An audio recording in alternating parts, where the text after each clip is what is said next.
भारत दुनिया का एकमात्र ऐसा देश है जहां आपको हर राज्य में अलग अलग भाषाएं, अलग अलग वेशभूषाएं और अलग अलग परंपराएं देखने को मिलेंगी।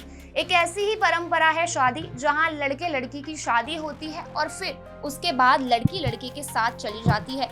लेकिन अगर मैं आपसे कहूं कि हिंदुस्तान में अब इसका उल्टा हो रहा है, तो क्या विश्वास मानेंगे? नहीं ना? तो चलिए आपको बताते हैं क्या है पूरी हकीकत। आपको याद होगा जब 2014 में बीजेपी आई और एक नारा लगाया था, बेटी बचाओ बेटी पढ़ाओ।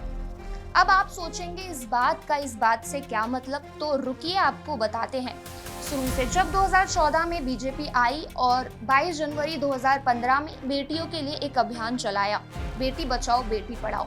बस इसी एक नारे को इस गांव के लोगों ने बड़ी गंभीरता से लिया और तभी से कौशाम्बी जनपद के करारी कस्बे का किंग नगर मोहल्ला, जिसे दामादों का पुरवा भी कहा जाता है, इस नारे के साथ जी रहे ये लोग। इस कस्बे की बुजुर्ग महिलाओं पर हो रहे अत्याचार को लेकर लोग काफी संजीदा थे, जिसके चलते उन्होंने ये नियम बनाया कि वो अपनी बेटियों की शादी उन्हीं लोगों से कराएंगे जो उनकी बेटियों के साथ उनके मोहल्ले में ही रह सकें।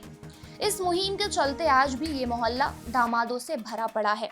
स्थानीय लोगों के अनुसार आज भी इस मोहल्ले में 40 से 50 दामाद रहते हैं और इस मोहल्ले की परंपरा को लेकर लोगों का कहना था कि चाहे दहेज प्रथा हो, दहेज को लेकर उत्पीड़न हो या भ्रूण हत्याएं हो, ऐसे तमाम अपराध जो कि समाज में व्याप्त थे, जिससे अपनी बेटियों को बचाने के लिए बुजुर्गों ने ये अनोखी मुहिम चलाई थी, जिससे बेटियों दामादों के साथ रहें और किसी भी उत्पीड़न का शिकार न हो।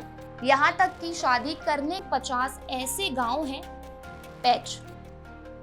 50 ऐसे परिवार हैं इस मोहल्ले में, जिसके मुखिया शादी के बाद घर जमाई बन गए और अपनी ससुराल में ही रहने लगे।